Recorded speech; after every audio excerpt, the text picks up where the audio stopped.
मराठवाड्यामध्ये मागील 6 महिन्यात 465 शेतकऱ्यांनी जीवनयात्रा संपवल्याची धक्कादायक माहिती समोर आली आहे। शेतकऱ्यांच्या वाढत्या आत्महत्याचं नेमकं कारण काय आहे जाणून घेऊयात या व्हिडिओच्या माध्यमातून।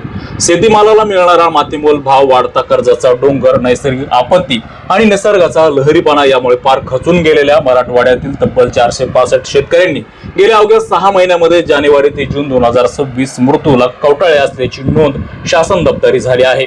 शेतकऱ्याच्या वाढत्या आत्महत्या महाराष्ट्राला थक्क करणाऱ्या आहेत। घरचा करता पुरुष गळफास घेतो तेव्हा मागे उरलेल्या निराधार कुटुंबाला शासकीय मदतीचाच एकमेव आधार असतो। मात्र प्रशासनाच्या लालफितीच्या कारभाराने या कुटुंबांना अद्याप मदत दिलेली नाही। अहवालानुसार 465 पैकी केवळ 215 प्रकरणे मदतीसाठी पात्र ठरली तर 26 अपात्र ठरली आहेत। अद्याप 222 कुटुंबे चौकशीच्या प्रतीक्षेत असून आतापर्यंत फक्त 108 कुटुंबाच्या पदरात प्रत्यक्ष मदत पडली आहे। एकट्या जून महिन्यामध्ये 91 शेतकऱ्यांनी जीवनयात्रा संपवली आहे। त्यापैकी केवळ एकाच कुटुंबाला पात्र ठरवण्यात आले असून तब्बल 90 फाईल्स सरकारी कार्यालयामध्ये पडून आहेत। जिल्हानिहाय आकडेवारी पाहता सर्वाधिक मृत्यूचे तांडव छत्रपती संभाजीनगरमध्ये 109 आणि बीड जिल्ह्यामध्ये 95 तर धाराशिवमध्ये 65, नांदेडमध्ये 61, जालना जिल्ह्यामध्ये 40, हिंगोली जिल्ह्यामध्ये 35, परभणीमध्ये 34 तर लातूरमध्ये 26 शेतकऱ्यांनी आत्महत्या केल्या आहेत।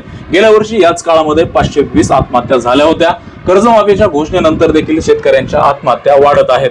मराठवाड्यात दुष्काळी बीड, धाराशिव जिल्ह्याबरोबरच हमखास पावसाच्या नांदेड जिल्ह्यातही शेतकऱ्यांनी जीवनयात्रा संपवली। सरकारने कर्जमाफी करण्याचे सूतोवाच केले आहे, त्यानंतर आत्महत्या थांबतील अशी अपेक्षा होती। मात्र या घोषणेनंतर देखील मराठवाड्यात जून महिन्यामध्ये सर्वाधिक 91 शेतकऱ्यांनी आत्महत्या केल्याची नोंद देखील समोर आलेली आहे। कर्जमाफीची घोषणा झाली, मात्र प्रत्यक्षात शेतकऱ्यांना कर्जमाफी कधी मिळणार अशी अपेक्षा शेतकऱ्यांना आहे।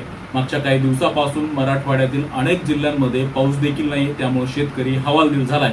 अशा परिस्थितीमध्ये शेतकऱ्यांना कर्जमाफी दिली पाहिजे अशी मागणी शेतकऱ्यातून केली जाते।